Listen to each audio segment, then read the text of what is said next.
Hello everyone, study with Prince में आपका स्वागत है। तो दोस्तों आज की सेशन ये बहुत ही इंपॉर्टेंट होने वाली है, क्योंकि इस सेशन में आज हम 25 अति महत्वपूर्ण प्रश्न बायोलॉजी का देखने वाले हैं, जो कि आगामी एग्ज़ाम एसएससी एमटीएस और एसएससी सीएचएसएल ये सब के लिए बहुत रामबाण साबित होने वाला है। तो दोस्तों उम्मीद करते हैं कि इस सेशन को आप लास्ट तक बने रहेंगे और लास्ट तक सभी क्वेश्चन को देखेंगे और दिमाग में रखेंगे, ताकि आपको आने वाले एग्ज़ाम में किसी के लिए दिक्कत ना हो। तो दोस्तों चलिए हम लोग पहले क्वेश्चन की ओर चलते हैं। तो मानव शरीर में पाचन का अधिकतम भाग किस अंग में संपन्न होता है? तो दोस्तों मानव शरीर में पाचन का अधिकतम भाग किस अंग में संपन्न होता है? तो दोस्तों बता दें कि इसका ऑप्शन नंबर सी हो जाएगा, छोटी आंत।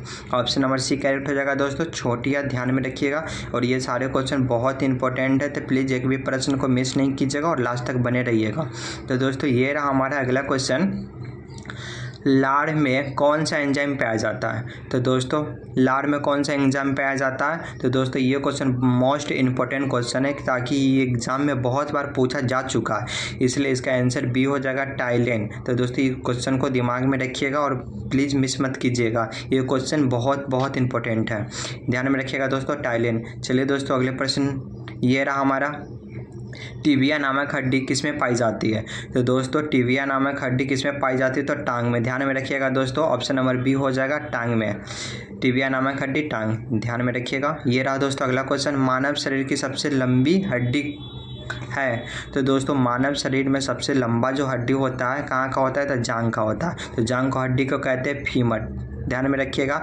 और दोस्तों सबसे क्वेश्चन ऐसे ही पूछा जा सकता है, मानव शरीर में सबसे छोटा हड्डी कौन है? तो दोस्तों बता दें कि छोटा हड्डी होता है स्टेपिस, जो कि कान में पाया जाता है। ध्यान में रखिएगा दोस्तों, दोनों मोस्ट इंपॉर्टेंट है, इसलिए मिस नहीं कीजिएगा। चलिए दोस्तों अगले प्रश्न की ओर चलते हैं।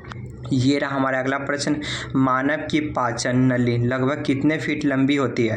तो दोस्तों देख सकते हैं मानव की पाचन नली लगभग कितने फीट लंबी होती है। तो दोस्तों बता दें कि इसका आंसर, दोस्तों आप हमारे चैनल पे नए हो तो प्लीज़ चैनल को सब्सक्राइब कर लीजिएगा और घंटी भी दबा लीजिएगा। तो दोस्तों इसका ऑप्शन नंबर बी हो, सॉरी दोस्तों डी हो जाएगा, 32 हो जाएगा। सबसे ऑप्शन नंबर डी हो जाएगा दोस्तों, ध्यान में रखिएगा। ये रहा दोस्तों हमारा अगला क्वेश्चन, लार किसके पाचन में सहायक होती है? तो दोस्तों बता दें कि लार किसके पाचन में सहायक होती है? तो ऑप्शन नंबर दोस्तों इसका हो जाएगा बी, स्टार्च। ध्यान में रखिएगा दोस्तों, बहुत इंपॉर्टेंट क्वेश्चन है, स्टार्च हो जाएगा। ये रहा दोस्तों हमारा अगला क्वेश्चन, मनुष्य के जीवन काल में कितनी दांत 2 बार विकसित होती है? तो दोस्तों मनुष्य के जीवन काल में कितनी दांत 2 बार विकसित होती है? तो दोस्तों ऑप्शन नंबर सी हो जाएगा 20 बार 2 बार दांत विकसित होता है, यानी रिपीट होता है दोस्तों, ध्यान में रखिएगा। चलिए दोस्तों हम लोग अगले प्रश्न की ओर बढ़ते हैं, ध्यान में रखिएगा। दोस्तों ये रहा हमारा अगला क्वेश्चन, मानव शरीर का रक्त डैश बैंक कहलाता है? तो दोस्तों डैश कहलाता है। तो दोस्तों मानव शरीर का रक्त क्या कहलाता है? तो दोस्तों प्लीहा कहलाता है। ऑप्शन नंबर ए हो जाएगा, प्लीहा। ध्यान में रखिएगा दोस्तों, मानव शरीर का रक्त प्लीहा कहलाता है। चलिए दोस्तों ये रहा अगला क्वेश्चन, सफ़ेद रक्त WBC का मुख्य कार्य क्या है? तो दोस्तों WBC का मुख्य कार्य क्या है? तो ऑप्शन नंबर सी हो जाएगा दोस्तों, ध्यान में रखिएगा, रोग प्रतिरोधक क्षमता धारण करना। ध्यान में रखिएगा दोस्तों, रोग प्रतिरोधक क्षमता धारण करना, ऑप्शन नंबर सी हो जाएगा दोस्तों, ध्यान में रखिएगा। ये रहा दोस्तों हमारा अगला क्वेश्चन, मानव शरीर में लाल रक्त कण का निर्माण कहाँ होता है? तो दोस्तों ये बहुत मोस्ट इंपॉर्टेंट प्रश्न है, ध्यान में रखिएगा, बहुत बार एग्जाम में पूछा जा चुका है, इसलिए इसे स्किप मत कीजिएगा। ध्यान में रखिएगा, मानव शरीर में लाल रक्त कण का निर्माण कहाँ होता है? तो अस्थि प्लाजा में होता है। ऑप्शन नंबर डी हो जाएगा दोस्तों, अस्थि प्लाजा। तो दोस्तों ये रहा हमारा अगला क्वेश्चन, हीमोग्लोबिन किसका महत्वपूर्ण घटक है? तो दोस्तों हीमोग्लोबिन किसका मुख्य महत्वपूर्ण घटक है? तो दोस्तों RBC का। ऑप्शन नंबर ध्यान में रखिएगा, ए हो जाएगा RBC। हीमोग्लोबिन किसका महत्वपूर्ण घटक है? तो RBC। ये रहा दोस्तों हमारा अगला क्वेश्चन, रक्त में पाई जाने वाली धातु है? तो दोस्तों रक्त में कौन सा धातु पाया जाता है? तो दोस्तों लोहा पाया जाता है। ध्यान में रखिएगा, ऑप्शन नंबर डी करेक्ट हो जाएगा दोस्तों, लोहा। रक्त में लोहा पाया जाता है। चलिए दोस्तों अगले प्रश्न की ओर बढ़ते हैं। तो दोस्तों ये रहा हमारा अगला प्रश्न, पाचन क्रिया में प्रोटीन निम्नलिखित में से किस पदार्थ में बदला जाता है। तो दोस्तों पाचन क्रिया में प्रोटीन निम्नलिखित में से किस पदार्थ में बदल जाता है। तो ऑप्शन नंबर सी हो जाएगा दोस्तों एमिनो अम्ल। ये रहा दोस्तों, चलिए दोस्तों ये रहा हमारा अगला प्रश्न, पेस मेकर का संबंध किससे है। तो दोस्तों गुर्दा, दिमाग, फेफड़ा और हृदय। तो ध्यान में रखिएगा दोस्तों, इसका ऑप्शन नंबर दोस्तों हो जाएगा हृदय। ऑप्शन नंबर डी करेक्ट हो जाएगा दोस्तों, पेस मेकर का संबंध हृदय से है। चलिए दोस्तों हम लोग अगले प्रश्न की ओर चलते हैं।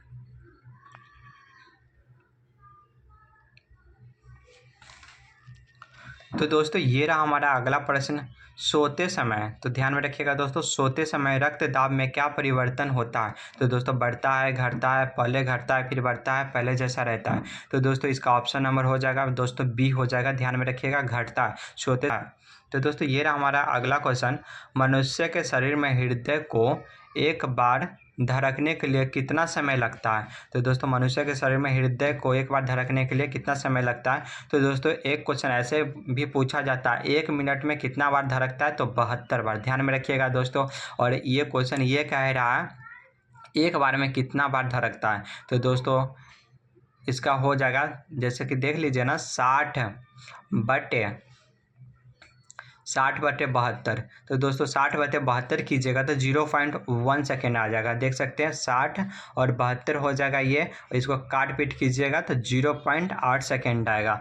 तो दोस्तों एकदम सिंपल, ऐसे भी आप निकाल सकते हैं। ऐसे ध्यान में रखिएगा 0.8 सेकेंड होता है, और 1 मिनट में 72 बार धड़कता है। दोनों क्वेश्चन बहुत इंपॉर्टेंट है, इसलिए मैंने बता दिया, क्योंकि आने वाले एग्जाम में कैसा भी प्रश्न पूछा जा सकता है। तो दोस्तों ये रहा हमारा अगला क्वेश्चन, प्रोटीन का पाचन कहाँ से प्रारंभ होता है। तो दोस्तों प्रोटीन का पाचन कहाँ से प्रारंभ होता है। तो उदर से होता है। ऑप्शन नंबर डी करेक्ट हो जाएगा दोस्तों, उदर।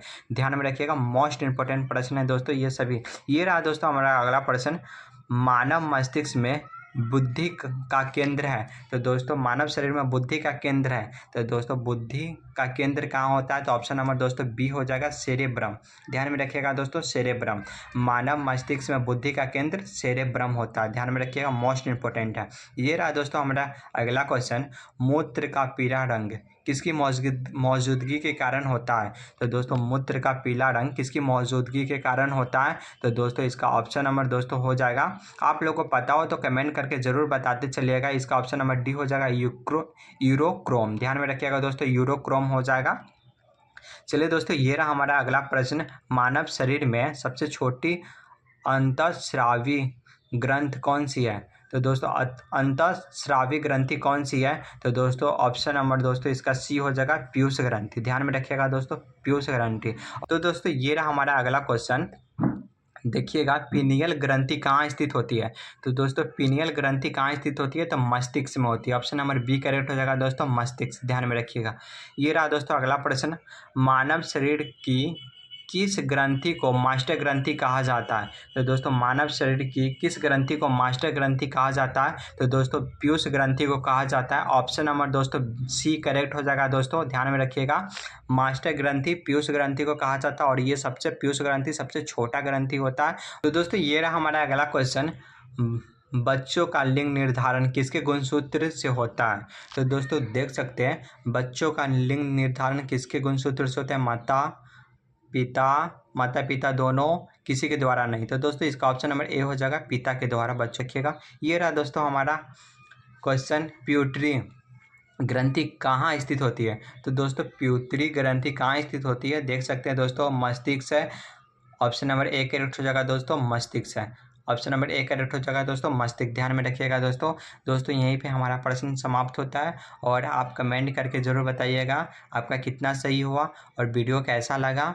दोस्तों अगर वीडियो अच्छा लगा हो तो प्लीज़ चैनल को सब्सक्राइब कर लीजिएगा, ताकि आने वाला वीडियो आपके पास पहुंच सके। चलिए दोस्तों नेक्स्ट वीडियो में मिलते हैं।